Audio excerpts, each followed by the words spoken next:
சாமி, கடக ராசி வாழ்க்கையில் முழு பலன்கள் எப்படி இருக்க போ சாமி? மற்றவர்களுடைய கர்மாவை சுத்தம் செய்து மோட்சத்துக்கு போவது. கொடுத்த வாக்கை காப்பாற்றணும் அப்படிங்கிறதுக்காக எந்த ஒரு கஷ்டம் வந்தாலும் எந்த ஒரு நஷ்டம் வந்தாலும் ஃபேஸ் பண்ணுவார்கள். தாயா தாரமா அதிக பிரச்சனைகளை சந்திக்கக்கூடிய கடகராசி நபர்கள் ஏன் ஃபியூச்சர்ல பொது வாழ்க்கைக்கு வராங்க? நடைமுறை வாழ்க்கையில இவங்களுடைய ஒரு மைனஸ் பாயிண்ட் என்ன அப்படின்னா, ஒரு லைன்ல சொல்லணும் நான் பார்த்த வரைக்கும், சுகமே சொல்லு சாமி. பக்தி இன்ஃபினிட்டி நேயர்கள் அனைவருக்கும் வணக்கம். சாமி, கடக ராசி வாழ்க்கையில் முழு பலன்கள் எப்படி இருக்க போ சாமி? ராசி மண்டலத்தில் 4வது ராசி. இந்த ராசிக்கு பேரே என்னன்னா மோட்ச ராசி அப்படின்னு தான் பேர். இது ஒரு நீர் ராசி. பொதுவா இந்த மோட்ச ராசியில பிறக்கிறதுக்கு புண்ணியம் செஞ்சிருக்கணும் அப்படின்னு சொல்லப்படுவது உண்டு. ஆனா கடகராசிக்காரங்கள்ட்ட போய் நம்ம இது ஏதாவது சொன்னோம்னு வை, எல்லா பாவத்தையும் மொத்தமா நாங்க தானேங்க சுமந்துகிட்டு இருக்கிறோம். சுமைதாங்கி சாமி, குடும்பத்துக்காக வாழ்ற சுமைதாங்கி. இதுல எங்களுக்கு என்ன சார் புண்ணியம்? எங்க ராசி நண்டு சின்னம் அப்படின்னு சொல்றாங்க. ஆனா எல்லாரும் எங்களைத்தான் நண்டு மாதிரி பிடிக்கிறாங்க அப்படின்னு தான் இவர்கள் அதிகம் சொல்வார்கள். இது என்னன்னா, இது ஒரு வீடு தான் சந்திரனுக்கு, மாற்று வீடு கிடையாது. அப்படின்னா என்ன அர்த்தம்னா, இவர்கள் தனித்துவம் நிறைந்தவர்கள். இவர்கள் இருக்கக்கூடிய இடங்கள்ல, இவர்கள் செய்யக்கூடிய செயல்கள்ல இவர்களுக்கு ஒரு மாற்று அப்படிங்கிறது கிடையாது. இந்த வீட்டுல குருவுடைய நட்சத்திரம், பூரணமா சனியோடைய நட்சத்திரம், புதனுடைய நட்சத்திரம். அப்போ ஒரு குருவாக செயல்படுவது ஆச்சாரம், அனுஷ்டானம். பூரணமா சனியோடைய நட்சத்திரம் அப்படின்னு என்ன அர்த்தம்னா, எனது பணி கடுமையான உடல் உழைப்பை வெளிப்படுத்துவது. அதுதான் அந்த பூச நட்சத்திரம். ஆயில்ய நட்சத்திரம் கொஞ்சம் புத்திசாலித்தனமா அதிமேதாவித்தனமா பயணிக்கக்கூடிய ஒரு நட்சத்திரம். இந்த கலவை கடகராசியில காணலாம். இந்த ராசியாதிபதி சந்திரனாவே அன்பை வெளிப்படுத்துவது. அப்போ எல்லா இடத்திலும் எல்லாரையும் அன்பால் கட்டுப்படுத்துவது. அது ஆஃபீஸாக இருந்தாலும் சரி, வீடாக இருந்தாலும் சரி. இவர்கள் ஒரு பொது வாழ்க்கைக்கு ஏன் வர்றாங்க? நிறைய கடகராசி நபர்கள் ஏன் ஃபியூச்சரில் பொது வாழ்க்கைக்கு வராங்கன்னா, எல்லார் மீதும் அன்பு செலுத்தக்கூடிய ஒரு அமைப்பு, ஒரு பக்குவம். அதுவும் எதிர்பார்ப்பின்றி இவங்க எனக்கு இதை செய்ய போகிறாங்க, அவங்க இதை செய்ய போகிறாங்க அப்படின்லாம் எதிர்பார்ப்பு இல்லாமல் தாயுமானவர்கள் அப்படின்னு சொல்லலாம் இவர்களை. மேலும் இந்த ராசியில் செவ்வாய் நீசம், இவர்களே இவர்களுக்கு 5ஆம் வீட்டில் போய் நீசம் அடைகிறார்கள். அந்த 5ஆம் இடம் குறி காட்டக்கூடிய இடம்னு பார்த்தோம்னா என்ன? குழந்தைகள், காதல், மதி மயங்குவது, இதில் எல்லாமே இவர்களுக்கு ரொம்பவும் இஷ்டம் அப்படின்னு சொல்லலாம். இதனால நிறைய பிரச்சனைகளை இவர்கள் சந்திக்க வேண்டிய சூழ்நிலை பின்னாளில் ஏற்படுகிறது. இவர்களுடைய 2ஆம் வீட்டுக்கு அதிபதி சூரியன் உச்சம். எங்க உச்சம் அப்படின்னா, இவர்களுக்கு 10ஆம் இடத்துல நிறைய கவர்மெண்ட் ஜாப்ஸ், இந்த டீச்சிங், பேங்கிங், இந்த மாதிரி இடங்கள்லாம் உயர்நிலை, உயர் பதவி, சர்வீஸ் மைண்ட், சேவை மனப்பான்மை, அதையே பிரதானமாக கொண்டு மற்றவர்களுக்கு அதிகமாக சர்வீஸ் பண்ணுவது. இவர்கள்ட்ட அந்த சர்வீஸை நன்றாக வாங்கி கொண்ட பிறகு அவர்கள் அதற்கு ஒரு நம்பிக்கைக்குரியவர்களா இவர்களிடம் நடப்பதில்லை. நம்பிக்கை, விசுவாசம், நன்றி உணர்வை இவர்களிடம் திரும்ப கொடுப்பதில்லை. இது பொதுவாகவே நிறைய கடகராசிக்காரர்கள் சந்திக்கக்கூடிய பிரச்சனை. ராசியில செவ்வாய் நீசம்ங்கிறதுனால அந்த குழந்தைகள் சம்பந்தப்பட்ட விஷயத்துக்காக அதிகமான தோல்விகள், அவமானங்கள், இதையெல்லாம் சந்திக்க வேண்டிய ஒரு சூழ்நிலை. இவர்களுடைய வெற்றி ஸ்தானத்தில் சுக்கிரன் நீசம். சுக்கிரன் இங்கு பொதுவாக பெண்களை குறிகாட்டக்கூடியது, காதலை குறிகாட்டக்கூடியது.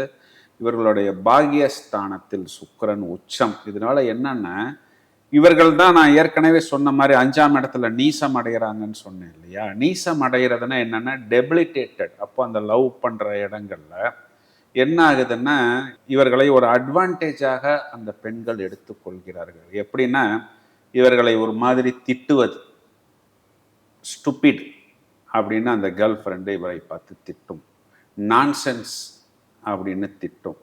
இந்த மாதிரி சொன்னாலும் கூட பரவாயில்ல, நீ தான் என்னுடைய கேர்ள் ஃப்ரெண்டு அப்படின்னு அந்த பெண்களுடனேயே பயணிப்பது. சிம்பு பார்த்த ரீமாசன் மாதிரி அந்த மாதிரி எல்லாம் இவர்கள் நிறைய, இன்னும் சில வார்த்தைகள்லாம் வெளியில சொல்ல முடியாது, கருவாயா அப்படின்லாம் திட்டுவார்கள் பெண்கள் இவர்களை. அப்படி இருந்தாலும் பரவாயில்ல, நீ தான் என்னுடைய கேர்ள் ஃப்ரெண்டு, இது நம்ம நாகரிகமா திட்டினா கூட அவன் பொறுத்துக்கிட்டு நீ தான் கேர்ள் ஃப்ரெண்டுன்னு பயணிப்பது. மேலும் இந்த ராசியிலேயே குரு அப்படிங்கிற கிரகம் உச்சமடைவதனால் இவர்கள் யாருக்கு குருவாக இருக்கிறார்களோ அவர்களே இவர்களுக்கு ஆப்போசிட்டாக வந்து இவர்களை மிஞ்சக்கூடிய அளவுக்கு ஆப்போசிட் பர்சனாக நின்னாலும் அவர்களுக்கும் போய் சர்வீஸ் செய்வது, இல்லை இவர்களை ஒரு கேர்ள் ஃப்ரெண்டு திட்டினாலும் அவர்களுக்கும் போய் சர்வீஸ் செய்வது, இவர்களுடைய எதிரியாக இருந்தாலும் யாராக இருந்தாலும் அவர்களுக்கு போய் பணி செய்வது, அவர்களுடைய கர்மாவை துடைப்பது, அந்த மற்றவர் கர்மாவை சுத்தம் செய்வது தான் நீர். இப்போ நீர் என்ன பண்ணும், ஒரு அழுக்கை சுத்தம் பண்ணுமா, அதை போல் மற்றவர்களுடைய கர்மாவை சுத்தம் செய்து மோட்சத்துக்கு போவது. இதுதான் இந்த கடகராசியுடைய ஒன்லைன். இவர்களுக்கு என்ன அதிக பிரச்சனை வருகிறது அப்படின்னு பார்த்தோம்னா, இவர்களுக்கு 7ஆம் இடம் அப்படிங்கிறது திருமணத்தை குறிக்குது. 7ல் செவ்வாய் உச்சம். 7ஆம் அதிபதி எங்க உச்சம் அடைகிறாருன்னா 4ஆம் வீட்டில். இவருக்கு 4ஆம் வீடுங்கிறது இவருடைய வீட்டை குறிக்கிறது. இப்போ திருமணத்துக்கு பிறகு அந்த 7ஆம் அதிபதி சாட்டர்ன் கொடுக்கக்கூடிய பிரச்சனைகள்னால நிறைய இவர்கள் மன உளைச்சல் திருமணத்துக்கு பிறகு இவர்கள் சந்திக்க வேண்டிய சூழ்நிலை. ஏன்னா ஆரம்பத்துல இவங்க ரொம்ப விட்டு கொடுத்து போயிடுறாங்க, அதுக்கப்புறம் எந்திரிக்க முடியல. எந்திரிக்கணும் அப்படின்னு லேசா யோசிச்சாலே இவர்களுக்கு அடி விழுகிறது. இதனால என்னன்னா, நம்ம இவ்வளவு கஷ்டப்படுறோமே, இது நம்ம அம்மாக்கு தெரிஞ்சா, நம்ம அப்பாக்கு தெரிஞ்சா நம்மை தவறாக நினைப்பார்களேன்னு வேற வழி இல்லாமல் தனி குடித்தனம் போறாங்கன்னா அது கடகராசி. ஆனா இவங்க அதை சொல்ல மாட்டாங்க. என் ஆஃபீஸ் அங்கே பக்கத்தில் இருக்கு, அதுக்காக நான் தனி குடித்தனம் போறேன், டெய்லி டிராவலிங் போயிட்டு வர்றது கஷ்டம். ஆனால் உள்ளுக்குள்ளற உண்மையான பிரச்சனை இதுதான். இதனை வெளியே சொல்லி கொள்ள மாட்டார்கள். தாயா தாரமா அதிக பிரச்சனைகளை சந்திக்கக்கூடிய நபர். ஏன்னா இவங்க அப்பாவா வர்றது குரு. குருனா ஆச்சாரம், அனுஷ்டானம், பக்தி, காலையில் எந்திரிக்கிறது, சுத்தமாக இருக்கிறது, குளிக்கிறது, ஸ்லோகம் பண்ணுறது, பளிச்சுன்னு இருக்கிறது. இவங்களுக்கு 7ஆம் அதிபதியாக வர்றது சாட்டன். அப்போ என்ன ஆகும், சாட்டன்னாவே ஸ்லோ, மெதுவாக பண்ணுறது, அப்புறம் பார்த்துக்கலாம், அப்புறம் செஞ்சுக்கலாம் அப்படின்னு நடக்கும் பொழுது இந்த ஃபாதர் மதர் ஒய்ஃப் இதற்குள் இவர்கள் மாட்டிக்கொண்டு இந்த பக்கமும் போக முடியாமல் அந்த பக்கமும் போக முடியாமல் கடைசியில 2 பக்கமும் கெட்ட பெயரை சந்திக்கிறார்கள். புரியுதா உங்களுக்கு? இது அவ்வளவும் இருந்தாலும் இது அவ்வளத்தையும் வைத்துக்கொண்டு மனதுக்குள்ளேயே அழுவது, இல்லைன்னா தலையணையில் வைத்து இரவு நேரத்தில் தனிமையில் அழுவது, அழுது தங்களது கர்மாவை இவர்கள் சரி செய்து கொள்வது. அந்த நேரத்திலையும் கூட இவங்க யார்கிட்டையும் போய் பெருசா சண்டை போடுறது கிடையாது. இதையெல்லாம் ஒரு பக்கம் சந்திக்கிறார்கள். இன்னொரு பக்கம் இவர்கள் யாரிடம் குருவாக இருக்கிறார்களோ, இவர்கள் யாரை ஏத்தி விடுகிறார்களோ அவர்களும் இவர்களுக்கு எதிர்முனையில் நிற்பது. பிளஸ் இவர்களுடைய குழந்தைகள் சம்பந்தப்பட்ட விஷயத்தில் அதிகமாக தூக்கி கொடுப்பது, அதிகமாக செலவு செய்வது, இந்த மாதிரி எல்லா இடத்திலும் அதிகமாக தூக்கி கொடுத்து பிறகு எல்லா இடத்திலும் அதிகமாக கிள்ளி எறியப்படக்கூடிய ராசிகள்ல முதலில் நிற்பது இந்த கடகராசிக்காரர்கள். ஆனா இதுக்கெல்லாம் அவர்கள் அசர மாட்டார்கள். ஏன்னா இவர்களிடம் கடுமையான ஒரு உழைப்பு அப்படிங்கிறது எப்பொழுதுமே இருக்கு. திரும்பவும் இவர்கள் உழைப்பதற்கு தயாராகி விடுகிறார்கள். இவர்களுடைய பாக்யஸ்தானத்தில் சுக்கிரன் உச்சம். இதுல என்ன இவங்களுக்கு ஒரு பெரிய பிளஸ்னா, இவங்க ஒரு இடமோ இல்லை ஒரு பூமியோ இதெல்லாம் இவர்கள் வாங்கி வைக்கும் பொழுது அதன் மூலம் இவர்கள் ஆதாயம் அடைகிறார்கள். இவர்கள் தனஸ்தானாதிபதி ஜீவனத்தில் உச்சம், உத்தியோகத்தில் உயர்நிலை, உயர் பதவி, அதில் உயர் வருமானம், உயர் அந்தஸ்து, இவர்கள் இருக்கக்கூடிய இடங்கள்ல இவர்களுக்கு ஒரு மாற்று இல்லை, ஒரு சப்ஸ்டிடியூட் இல்லை, இந்த நபர் இருந்தால்தான் இந்த வேலை நடக்கும். குறிப்பாக வெளியூர், வெளிநாட்டு பயணம், அதிலெல்லாம் இவர்கள் நம்பர் 1ல் வரக்கூடிய நபர்கள். இவர்களே இவர்களுடைய லாபஸ்தானத்தில் உச்சமடைகிறார்கள். அது காலபுருஷனுக்கு 2ஆம் வீடு, அது தனம், குடும்பம், வாக்கை குறிகாட்டுகிறது. இப்போ பிரமாதமான ஒரு லாபத்தை ஈட்டக்கூடிய அமைப்பு அப்படிங்கிறது இவர்களிடம் உண்டு. அதனால் நல்ல அந்த லாபத்தை இவர்கள் பிடித்தார்கள்னா மளமளமளவென்று இவர்கள் சம்பாதிக்க தொடங்கி விடுவார்கள். இவர்களுடைய விரயஸ்தானாதிபதி இவர்களுக்கு 3ஆம் வீட்டில் உச்சம். அப்போ சகோதரர்களுக்காக, பயணத்துக்காக அதிகமான விரயத்தை செய்வது, அதன் மூலம் சில நேரங்களில் கடன் அதிகம் சுமப்பது, இது எல்லாமே இந்த கடகராசிக்காரர்கள்ட்ட உண்டு. இவங்கள்ட்ட ஒரு பெரிய ப்ளஸ் பாயிண்ட் என்ன அப்படின்னா, இவர்கள் கொடுத்த வாக்கை காப்பாற்றணும் அப்படிங்கிறதுக்காக எந்த ஒரு கஷ்டம் வந்தாலும், எந்த ஒரு நஷ்டம் வந்தாலும் அதனை இவர்கள் ஃபேஸ் பண்ணுவார்கள். எந்த எல்லைக்கும் போவாங்க. எந்த எல்லைக்கும் போவார்கள். அரசாங்கம் சம்பந்தப்பட்ட விஷயங்கள்ல இவர்கள், பொதுமக்கள் சம்பந்தப்பட்ட விஷயங்கள்ல திடீர் ராஜயோகம் பெறுகிறார்கள். எப்படின்னா, ரொம்ப நாளா ஒரு கட்சியில இவர்கள் ஒரு போஸ்ட்ல இருப்பார்கள். டக்குன்னு பார்த்தா ஒரு ஷார்ட் பீரியட்ல உயர்நிலை, உயர் பதவிக்கு வருவாங்க. இது கட்சி மட்டும் நான் சொல்ல வரல, இவர்கள் இருக்கக்கூடிய பிசினஸ் ஆர்கனைசேஷன் ஆகட்டும், எல்லா இடத்துலயுமே சரி. இதுல என்னன்னா, இவர்கள் அதற்கு தகுதியானவர்கள். இல்லாட்டி வராதுல்ல சார், இயற்கை விடாது. ஆமா, அதற்குண்டான அந்த கெப்பாசிட்டி அப்படிங்கிறது இவர்களிடம் அதிகம் உண்டு. இதெல்லாம் இவர்களுடைய ப்ளஸ் பாயிண்ட். இப்போ ஒரு ஷார்ட் பீரியட்ல ஒரு நல்ல டேர்னிங் பாயிண்ட்டுங்கிறது இவர்களுக்கு கிடைக்கும். கிடைத்த அந்த டேர்னிங் பாயிண்டை இவர்கள் பத்திரமாக தக்க வைத்து கொண்டார்கள் அப்படின்னா இவர்களுக்கு அந்த உயர்நிலை, உயர் பதவி அப்படிங்கிறது கண்டிப்பாக வாழ்க்கையில் உண்டு. பொதுவாகவே இந்த ஆச்சாரம், அனுஷ்டானம் இதிலெல்லாம் இவர்களுக்கு அதிக ஈடுபாடு அப்படிங்கிறது. இந்த கடக ராசி ஆண்கள் 15 நாள் பயங்கர தெம்பா இருப்பாங்க சாமி. என்ன நடந்தாலும் பார்த்துக்கலாமியா, நம்மளுக்கு மீறி தானே அப்படிம்பாங்க. அடுத்த 15 நாள்ல தண்ணி ஏரியாவே சோர்ந்துடுறாங்க. ஐயோ நம்மளால முடியுமான்னு நினைக்கிறாங்க. ஏன் இந்த 15 நாள் டிஃபரன்ஸ் வந்துகிட்டே? அது இவங்களுடைய ராசியாதிபதி, லக்னாதிபதினா சந்திரன் வளர்வதும் தேய்வதுமாக கடவுது. அதனால மூட் ஸ்விங்ஸ் எதையும் பார்த்துக்கலாம்னு ஒரு பீரியட்ல சொல்றாங்க. அடுத்த மாசமே சரி தப்பு பண்ணிட்டோமோ, தேவையில்லாம பண்ணிட்டோமோ அப்படின்னு மாறுறாங்க. அதான் அந்த மைண்ட் ஃபிளக்சுவேஷன் அதிகம் இருக்கும். அதுதான் இவங்களுக்கு அந்த கற்பனா சக்திங்கிறது தான் ப்ளஸ் பாயிண்ட். ப்ளஸ் ரொம்ப தீவிரமா யோசிப்பதன் மூலம் இப்படி ஆயிடுமோ அப்படி ஆயிடுமோ, ஒரு சின்ன விஷயத்துக்காக அதிகமாக பயப்படுவது, இந்த மைண்டு சம்பந்தப்பட்ட problem, mind depression, anxiety related problems, அதற்காக ட்ரீட்மெண்ட் எடுத்துக்கொள்வது, இந்த மைண்டு கவுன்சிலிங், இதெல்லாம் அதிகம் தேவைப்படக்கூடிய நபர்களும் இந்த கடகராசிக்காரர்கள் வருவார்கள். இதுக்கெல்லாம் கொஞ்சம் இந்த தியானம், பயிற்சி, முயற்சி, இல்லை ஏதாவது ஒரு டிவைன் சம்பந்தப்பட்ட விஷயங்கள்ல நீங்கள் லயிப்பது, அது பூஜையாக இருக்கலாம், இல்லை ஸ்லோகமாக இருக்கலாம், இந்த மாதிரி ஏதாவது ஒரு விஷயத்தில் நீங்கள் அப்படியே சரணாகதி அடைவது, குரு வழிபாடு, இதெல்லாம் உங்களுக்கு ஒரு நல்ல மேன்மையை ஏற்படுத்தும். நிச்சயமா பான் இன்ட்யூஷன் உங்களுக்கு இருக்கு சாமி. பிறப்புல இருந்தே நடக்க போகுதுங்கிறது தெரியுது உங்களுக்கு, ஆனாலும் போய் சிக்கிக்கிறாங்க. அது எப்படி சாமி? இது ராசியில் குரு உச்சம்ங்கிறதுனால அவர்களுக்கு ஒரு அந்த டிவைன் இன்ட்யூஷன், சமயோஜிதம், நடக்கக்கூடிய சம்பவங்களை முன்னதாகவே அறியக்கூடிய ஆற்றல், இதெல்லாம் இவர்களுக்கு உண்டு. அவங்களுக்கு மட்டும்னா கூட பரவாயில்ல சாமி. இப்ப நம்ம கடகராசிக்கு கூட இருந்தோம்னா நம்மளுக்கே சொல்லுவாங்க, அவங்க தப்பான மாதிரி இருக்காங்க, கூட சேராதீங்கன்னு. நம்ம கேட்க மாட்டோம். கரெக்டா அன்னைக்கு அவர் சொன்னாருன்னு யோசிக்கிற அளவுக்கு வச்சிருவாங்க சார். ஆமா, அதாவது நம்ம இவர்கிட்ட போய் நம்மளுடைய பிரச்சனையை சொன்னோம்னா நமக்கு ஒரு தீர்வு கிடைக்கும். ஆமா, ஆனா அவங்க பிரச்சனைக்கு தீர்வு கிடைக்கும். அவங்க பிரச்சனைக்கு தீர்வு கிடைக்காது. அவங்களுக்குன்னு நல்லது செய்யறதுக்கும் யாரும் கிடைப்பதில்லை.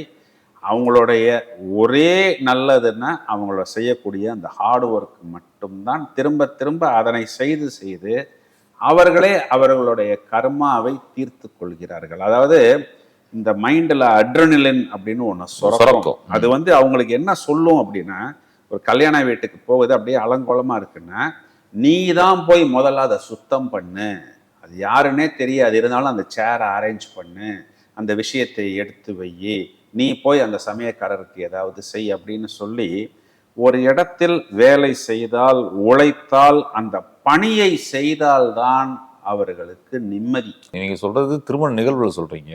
வீட்டுல கார்பரேட் ஆபீஸ்ல சப்போஸ் அவங்க ஆண்டர்பிரனர் வந்தாங்கன்னா அவங்க டேபிள் அப்படித்தான் இருக்கும். ஆமா, அடுத்தவங்க டேபிள் அப்படி இருந்துச்சுன்னா கூட ஏங்க இப்படி வச்சிருக்கீங்க, டக்குன்னு அரேஞ்ச் பண்ணி கொடுத்துட்டு போறா ஆட்டிடியூடும் அந்த கடகத்துக்கு இருக்கு. அதே மாதிரி இவர் வந்துதான் இந்த வேலையை செய்யணும்னு எதிர்பார்த்து காத்திருக்க மாட்டார்கள். ஒரு துப்புரவு தொழிலாளர் வரலன்னா இவர்களே களத்தில் இறங்கி விடுவார்கள். எல்லா வேலைகளையும் தலையில் இழுத்து போட்டு செய்வது. இதனால என்ன ஆகும்னா, குறிப்பா ஃபேமிலி லைஃப்ல, மேரேஜ் லைஃப்ல, நீ ஊருக்கெல்லாம் போய் நல்லது செய்யற, ஆனா உனக்குன்னு எதுவுமே யாருமே செய்யறதில்லை அப்படிங்கிற ஒரு வார்த்தையை சந்திக்காத கடகராசி ஆண்களே இல்லை. ஏன்னா அவங்க பேரே வந்து இன்னொன்று சுமை தாங்கிதான். குடும்பத்துக்காக எல்லாத்தையும் செய்வாங்க. அம்மாவும் நோவக்கூடாது, மனைவியும் நோவக்கூடாது, அக்கா தங்கச்சியும் நோவக்கூடாதுன்னு எல்லாம் செய்வாங்க. கெட்ட பேரும் வாங்கிடுவாங்க. கெட்ட பேர் வாங்கிக்குவாங்க. இவங்களுடைய செயல்களில் ஒரு தியாகம் இருக்கும். அதனை வந்து இவர்கள் வெளியில சொல்லிக்க மாட்டாங்க. எப்படின்னா, இவங்களுக்கு 7ஆம் அதிபதியா வர்றதை பார்த்தீங்கன்னா சாட்டன். நிறைய பேருக்கு பார்த்தோம்னா கடகராசி ஆண்களுக்கு அந்த 2வது திருமணம் நடக்கும். குழந்தையுடன் இருக்கக்கூடிய ஒரு பெண்ணை வந்து இவர்கள் திருமணம் செய்திருப்பார்கள். இந்த மாதிரி இவர்கள் தியாக திருமணம் சொல்லுவாங்க. ஆமா, இதெல்லாம் அவர்கள் வந்து வெளியில சொல்லி கொள்ள மாட்டார்கள். யார்கிட்டையும் ஒரு உதவின்னு போய் இவர்கள் கேட்க மாட்டார்கள். அந்த மாதிரி ரொம்பவும் சுயமரியாதை, சுய கௌரவம் அதிகம் பார்க்கக்கூடிய நபர்கள்னா இந்த கடகராசிக்காரர்கள். இப்போ இவங்களுக்கு வந்து டெவலப்மெண்ட் ஆகணும் அப்படின்னு பார்த்தோம்னா, இந்த சந்திரனுடைய பிறை வடிவம், சந்திரன் வழிபாடு, இதெல்லாம் சந்திரனோட பிறை வடிவம்னா 3ஆம் பிறை சொல்றீங்க. ஆமா, அந்த மாதிரி டேட்டூஸ் எல்லாம் போட்டுக்கொள்வது, சந்திரன் வழிபாடு, பௌர்ணமி திதிகள்ல வந்து அம்மன் வழிபாடு, இதெல்லாம் இவர்களுக்கு ராஜயோகத்தை ஏற்படுத்தி கொடுக்கும். அதே மாதிரி தொடர்ச்சியா முருகன் வழிபாடு, அதே மாதிரி குருமார்கள் வழிபாடு செவ்வாய்க்கிழமைகள்ல, அப்புறம் வியாழக்கிழமைகள்ல செய்வது. சூரியன் வந்து இவர்களுக்கு தனஸ்தானாதிபதி, வருமானத்தை கொடுக்கிறது மெயினா சூரியன். அப்போ இவர்கள் இருக்கக்கூடிய இடத்தில் இவர்களே அந்த தலைமை பொறுப்பை எடுத்துக்கொள்ள வேண்டும். ஏன்னா சூரியன்னா தலைமை, ராஜ பதவி. அந்த பதவிகளை, அந்த பொறுப்பை இவர்களே தேடிக்கொள்ள வேண்டும். சூரிய நமஸ்காரம், சூரிய வழிபாடு, இதெல்லாம் இவர்கள் செய்யணும். ராசியில செவ்வாய் நீசம், அப்போ இடம் பூமி வாங்கும் பொழுது கூடுதல் கவனம் எடுத்துக்கொள்ள வேண்டும். செவ்வாய்ங்கிறது வந்து 7ஆம் இடத்தில் உச்சம். அப்போ ஃபேமிலி ஆன பிறகு, லைஃப் பார்ட்னருடன் ஒரு நல்ல இணக்கம் ஏற்பட்ட பிறகு, லைஃப் பார்ட்னருடைய பேர்ல இடம் பூமி வாங்குவது மொத்தமாக அந்த குடும்பத்துக்கு ஒரு அபிவிருத்தி அப்படிங்கிற மாதிரி இவர்கள் எடுத்துக்கொள்ள வேண்டும். அது வரைக்கும் கொஞ்சம் அந்த பொறுமையையும் சகிப்புத்தன்மையும் இவர்கள் வளர்த்து கொள்ள வேண்டும். மஞ்சள், புஷ்பராகம், மாணிக்கம், இந்த 2 ரத்தினங்களையும் அணிவதன் மூலம் நல்ல இவர்களுக்கு அந்த பொருள் வளம், கேஷ் ஃப்ளோ, கொடுத்த வாக்கை காப்பாற்றுவது, இந்த மாதிரி விஷயங்கள் எல்லாமே இவர்களுக்கு ஏற்படும். அதையும் தவிர இவர்கள் வந்து ரெட்டு, ஆரஞ்சு, இந்த 2 கலர்ஸையும் இவர்கள் லக்கி கலராக இவர்கள் உபயோகித்துக் கொள்ளலாம். நிச்சயமா நிச்சயமா. இவர்களுக்கு வழிபடுறதுக்காக தெய்வம் இருக்கா சாமி? முருகன் வழிபாடு. ஏன்னா இவர்களுக்கு இல்லை, நான் சொல்றது என்ன, அந்த சுமை தாங்கியா இருக்கிறதுக்கு நம்ம சொல்றது ஜென்ரலா சொல்றோம். ஏதாவது இந்த நரசிம்மர் இமிடியேட் ரிசல்ட் கொடுக்குற மாதிரி சாமிகள் ஏதாவது உங்களுக்கு? வைத்தீஸ்வரன் கோயில்ல போய் வழிபாடு செய்வது இவர்களுக்கு கைமேல் பலன் கொடுக்கும். அதே மாதிரி தில்லை நடராஜர் வழிபாடு இவர்களுக்கு நல்ல கைமேல் பலன் கொடுக்கும். இதெல்லாம் ஆன்மீகம் சம்பந்தப்பட்ட விஷயங்கள். நடைமுறை வாழ்க்கையில இவங்களுடைய ஒரு மைனஸ் பாயிண்ட் என்ன அப்படின்னா, ஒரு லைன்ல சொல்லணும், நான் பார்த்த வரைக்கும்னா, எல்லா கடகராசிக்காரர்களையும் எல்லார் மேலும் அதிகமான ஒரு அன்பு வைக்கிறார்கள், அதிகமான காதல் வைக்கிறார்கள். அன்பு வைத்து ஏமாறும்.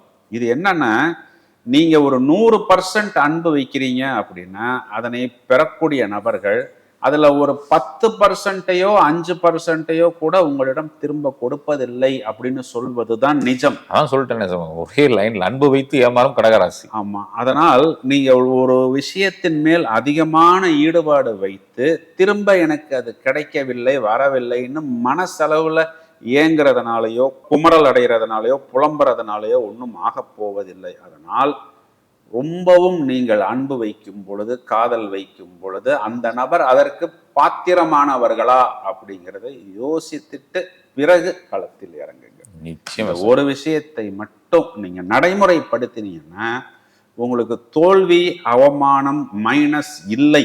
இன்றைய காலகட்டத்தில் மைனஸ் இல்லை அப்படின்னு சொன்னாலே பெரிய பிளஸ் ஆக எடுத்து. நிச்சயமா சாமி, நிச்சயமா. நெஞ்சார்ந்த நன்றிகள் சாமி. சுகமே சொல். வாழ்த்துக்கள். நன்றி.